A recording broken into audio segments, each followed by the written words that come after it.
You vowed to your partner that you'd stick by them for better or for worse, but now, well, this really is the worst. How do you stay together when you're so close together all the time?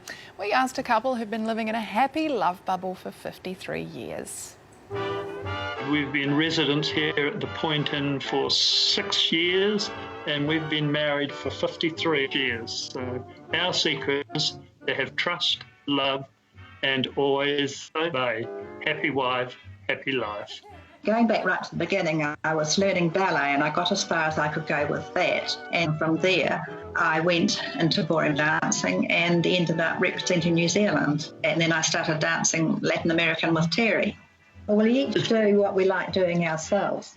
I go out walking in the morning at 6 o'clock, because I have to, and while Terry's still snoring in bed, because I see less people, particularly at this time that we have to keep apart. We enjoy the company of other people, but at the moment we're locked down in our apartment, so we've had to look to other things. So I'm doing a jigsaw. My wife's a great reader.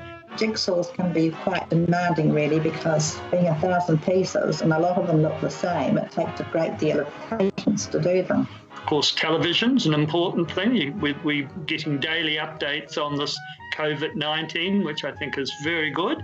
And there's always the bottle you can take to the bottle.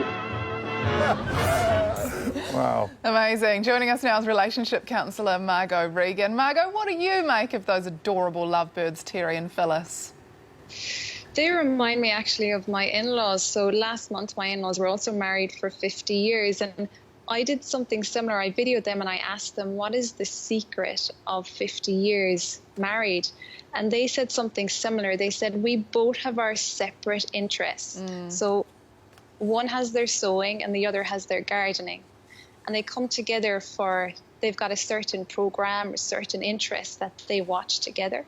So they've balanced that separateness and togetherness. So what are your best tips for locking down without breaking up? Well, the first one would be appreciation and gratitude.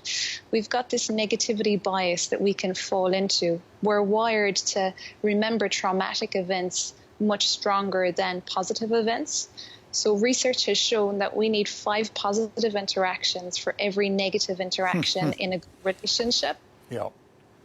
So I think doing each day, being grateful, one thing I appreciate about you is. Love that. What else? The second one is communication, setting aside time to listen to your partner, create a sacred space. What are my needs? What is it that I want to say? Being able to communicate that in a loving, kind, compassionate way. And the third, I think, is have your own space, but also have time where you come together. So my partner is working from a different room. We're both working at home. He's in a different room. I'm in another room. But our time together is quality time. So we come together in the evening for dinner and maybe a ritual, maybe watch a TV series or do something quality time together. Margot, yeah. Can I ask you this? Often a couple will have an argument about the silliest of things. That doesn't mean I'm not right, does it? I mean, it does mean one of them's not right, does it? You know what? Conflict is healthy. Oh, so good. We've all got different parents, different upbringings, different backgrounds. We're going to see the world differently, and that's okay. You know, you think about bands and you think about creative marketing type people. We have differences of opinion, and it's what drives us and makes us better. Well, Margot, thank you for your tips on staying together during lockdown. It's been great to talk. Great to talk to you guys. Yeah, good ideas there. And another idea floating around today is if you are going to set ground rules for your relationship during the lockdown, set the ground rules while you're both kind of getting on with each other. Don't be halfway through the fight small window, eh? What's that? Small window.